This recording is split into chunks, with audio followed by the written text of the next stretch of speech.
తిరుపతి తొక్కిసలాట ఘటనకు సంబంధించి పవన్ కళ్యాణ్ గారు నిన్న ప్రెస్ మీట్ పెట్టి బీఆర్ నాయుడు గారు క్షమాపణ చెప్పాలని చెప్పేసి ఆయన వ్యక్తం చేశారు. అయితే దీనిపైన బీఆర్ నాయుడు గారు కూడా స్పందించారని చెప్పేసి అంటే ఎవరో ఏదో చెప్తే నేను సారీ చెప్పాలా? సారీ చెప్పినంత మాత్రాన పోయిన ప్రాణాలు తిరిగొస్తాయన్నట్టుగా ఆయన మాట్లాడినట్టుగా మనకు కొన్ని వీడియోలు వైరల్ అవుతున్నాయి సార్. మరి దీని పట్ల అటు పవన్ కళ్యాణ్ గారి అభిమానులు కూడా ఫైర్ అవుతున్నారు. డిప్యూటీ సీఎం ఆ విధంగా చెప్తే నువ్వు ఆ స్థానానికి కూడా గౌరవం ఇవ్వవా అంటూ కూడా పోస్టులు పెడుతున్నారు సార్. మరిప్పుడు 'పవన్ కళ్యాణ్' గారు వర్సెస్ 'బీఆర్ నాయుడు' గారుగా మారిపోవడం చూస్తూ ఉన్నాం సార్. మరి ఈ వారి గురించి మీరేం చెప్తారు సార్? అంటే పవన్ కళ్యాణ్ దాని మీద కూడా రియాక్ట్ అయ్యాడు మళ్ళీ. హ్మ్. ఏది 'బీఆర్ నాయుడు' గారు హ్మ్. అంటే ఇప్పుడు క్షమాపణ చెప్పడానికి నాకేం అభ్యంతరం లేదన్నాడాయన. హ్మ్. క్షమాపణ చెప్పడానికి ఏముంది చెప్తాను. చెప్పడం వలన పోయిన ప్రాణాలు తిరిగొస్తాయా అన్నాడు. హ్మ్. అయితే పవన్ కళ్యాణ్ దీని మీద కూడా రియాక్ట్ అయ్యాడు. రియాక్ట్ అయ్యి అది కనీసం మానవ ధర్మం జరిగిన తప్పుని అంగీకరిస్తూ మా నుంచి ఈ తప్పు జరిగింది అని మీరు అంగీకరించడం అనేది కనీస నైతికత. అది కూడా పాటించాలా వద్దా అని మీమాంసతో ఉన్నారంటే ఏమనుకోవాలి మిమ్మల్ని అని అన్నాడాయన. అని మీకు ఈ పదవులు ఇవన్నీ ఎలా వచ్చాయి? ప్రజలు మమ్మల్ని గెలిపించడం వలన వచ్చాయి. ప్రజలు తెలుగుదేశం, జనసేన, బీజేపీ కూటమికి ఇన్ని స్థానాలు ఇచ్చి అఖండమైనటువంటి విజయం ఇచ్చారు కాబట్టి మేము మీలాంటి వాళ్ళందరినీ నామినేట్ చేశాం. ప్రభుత్వం, కూటమి ప్రభుత్వం నామినేట్ చేస్తే మీరు ఆ పదవిలో ఉన్నారు. అలాంటి మీరు ఇలా మాట్లాడటం అనేది ఎలా కరెక్టు? అది పద్ధతి అయితే కాదు అని చెప్పాడు ఆయన. చెప్పి కొంచెం ఘాటుగానే విమర్శించాడు. ఇప్పటికైనా మించిపోయింది లేదు. మీరు ఇప్పటికైనా సారీ చెప్పి ఎలా వ్యవహరించాలో ఆ వ్యవహరిస్తే బాగుంటుంది అని ఆయన ఒక వార్నింగ్ ఇచ్చాడు. దీని ఎక్స్టెన్షన్లో ఈ ప్రపోజల్ అట్నుంచి వచ్చింది అంటే తెలుగుదేశం వైపు నుంచి వచ్చినటువంటి ప్రపోజల్గా దీన్ని జన సైనికులు మాట్లాడటం మొదలుపెట్టారు. పవన్ కళ్యాణ్ ఈ మాట అనేసిన తర్వాత ఈ బీఆర్ నాయుడు గారిని ఎవరు అక్కడ ప్రమోట్ చేశారు ఆ పదవిలోకి అంటే అది టీడీపీ వైపు నుంచి జరిగింది అనేది ఎస్టాబ్లిష్ అయినప్పుడు ఆయన చంద్రబాబు గారు నాతో ఉన్నాడు కాబట్టి పవన్ కళ్యాణ్ గారి మాట వినక్కర్లేదు అన్న ధోరణిలో ఏమన్నా వ్యవహరిస్తున్నాడా అనేది ఎస్టాబ్లిష్ అయింది.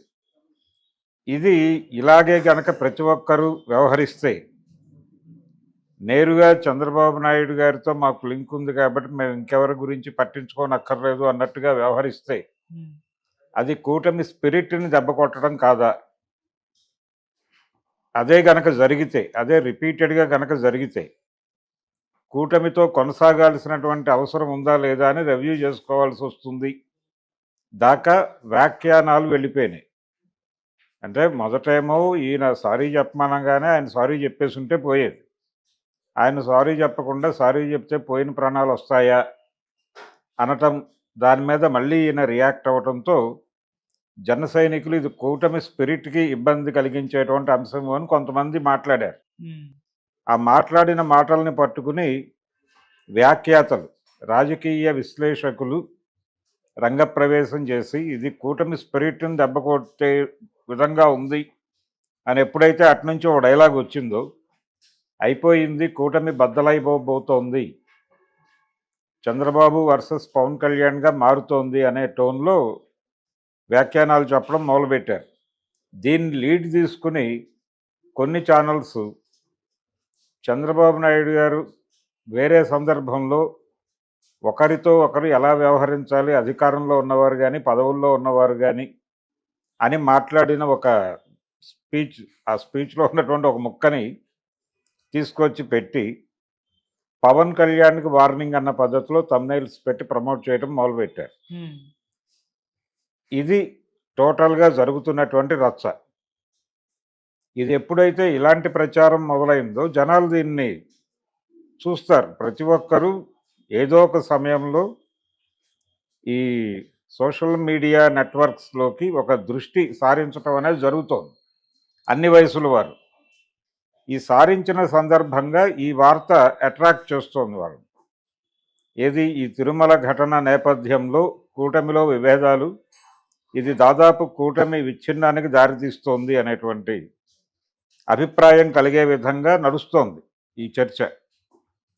దీనికి లీడ్ ఇచ్చింది ఎవరు అనే వైపు చూస్తే బిఆర్ నాయుడు గారు అని కనిపిస్తోంది. హ్మ్. దీనికి ఎందుకు బిఆర్ నాయుడు గారిని అంతగా టార్గెట్ చేస్తున్నాడని కూడా వ్యాఖ్యానాలు నడుస్తున్నాయి. ఓకే. పవన్ కళ్యాణ్ గారు వదిలేస్తే పోయేది కదా, ఈయన సారీ చెప్పమన్నాడు, ఆయన సారీ చెప్తే పోయిన ప్రాణాలు వస్తాయా అన్నాడు, అక్కడితో అయిపోవాల్సిన వివాదం చెప్పి తీరాల్సిందే అని విడిగా ఆయన అనాల్సిన అవసరం ఎందుకు వచ్చింది అంటే, ఈయన్ని చైర్మన్ని చేయటం పట్ల ఆయనకి ఏదన్నా వ్యతిరేక అభిప్రాయం ఉందా ముందస్తు అభిప్రాయం ఎందుకు ఉంటుంది అంటే, నాగబాబు గారు టీటీడీ చైర్మన్ అవుతాడు అని ఒక మాట వినిపించింది ఆదిలో. అది పవన్ కళ్యాణ్ గారే తప్పు, అలాంటి అభిప్రాయాలు వ్యక్తం చేయకండి అని చెప్పాడు. ఏది జనసేన ఇంటర్నల్ మీటింగ్లో మాట్లాడుతూ, హ్మ్. ఎవరికైనా ఏదైనా పదవి మీద ఆశ ఉన్నా, ఏదైనా అభిప్రాయం ఉన్నా నాతో చెప్పండి, అది నా ద్వారా నాయకత్వం దగ్గరికి వెళ్ళాలి, కూటమి నాయకత్వం దగ్గరికి. అంతే తప్ప ఎవరు పడితే వాళ్ళు ఎక్కడ పడితే అక్కడ మాట్లాడే ప్రయత్నం చేయకండి, అది కూటమి తాలూకా స్పిరిట్ని దెబ్బతీసే వ్యవహారంగా మారుతుంది అని చెప్పాడు ఆయన బహిరంగంగా ఓకే. కార్యకర్తల సమావేశంలో. ఆ సందర్భంగా ఆయన ఒక విషయం చెప్పాడు, నాగబాబు గారు టీటీడీ చైర్మన్ కాబోతున్నాడు అని ఒక వార్త సర్క్యులేషన్లో ఉంది, అటువంటి అభిప్రాయం నాకు లేదు, ఆయనకి లేదు. కాబట్టి ఇలాంటి వార్తలు పుట్టడానికి ఏ రకమైనటువంటి లీడ్స్ ఇవ్వకుండా మాట్లాడండి అని క్యాడర్ని కోరాడు ఆయన. కోరాడు. తర్వాత ఆ విషయంలో నాగబాబు గారు కూడా స్పందించేశాడు, నాకేమీ అలాంటి కోరికలు లేవు అని చెప్పాడు ఆయన స్పష్టంగా. తర్వాత కూడా రకరకాల సందర్భాలు ఆయన రాష్ట్ర మంత్రివర్గంలో చేరబోతున్నారు అనే ప్రచారం కూడా జరిగింది ఈ మధ్యకాలంలో. హ్మ్. ఆ కదలికలు కూడా ఎక్కడా కనిపించటం లేదు.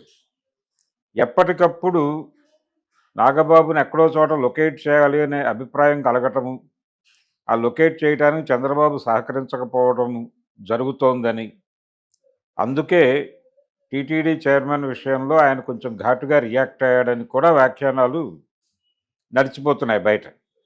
వీటి ఇంపాక్ట్ కూడా ప్రజల మీద పడుతోంది.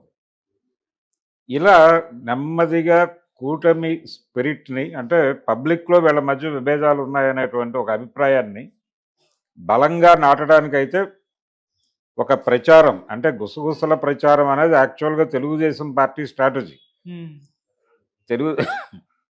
తెలుగుదేశం పార్టీ ఏదైనా అభిప్రాయాన్ని తయారు చేయాలి అంటే ఇలాగే గుసగుసల ప్రచారం ద్వారా మొదలు పెడుతుంది. విస్పరింగ్ క్యాంపెయిన్ చేయటంలో ఆయన సిద్ధహస్తుడు చంద్రబాబు. ఇప్పుడు ఆయనకు వ్యతిరేకంగా, అంటే ఆయన కూటమి ప్రభుత్వానికి వ్యతిరేకంగా ఇలాంటి విస్పరింగ్ క్యాంపెయిన్ మొదలైంది. అది ఎవరు ఎక్కడి నుంచి చేస్తున్నారు అంటే అన్ని వేళ్ళు అటే చూపిస్తున్నాయి వైసీపీ వైపు. ప్రధానంగా వైసీపీ సోషల్ మీడియా నెట్వర్క్ కొంచెం యాక్టివేట్ అయింది ఈ మధ్యకాలంలో. యాక్టివేట్ అయ్యి సినిమాల విషయంలో కూడా వాళ్ళు చాలా సిస్టమేటిక్గా వ్యవహరిస్తున్నారు, మాట్లాడుతున్నారు, వార్తలు పోస్ట్ చేస్తున్నారు.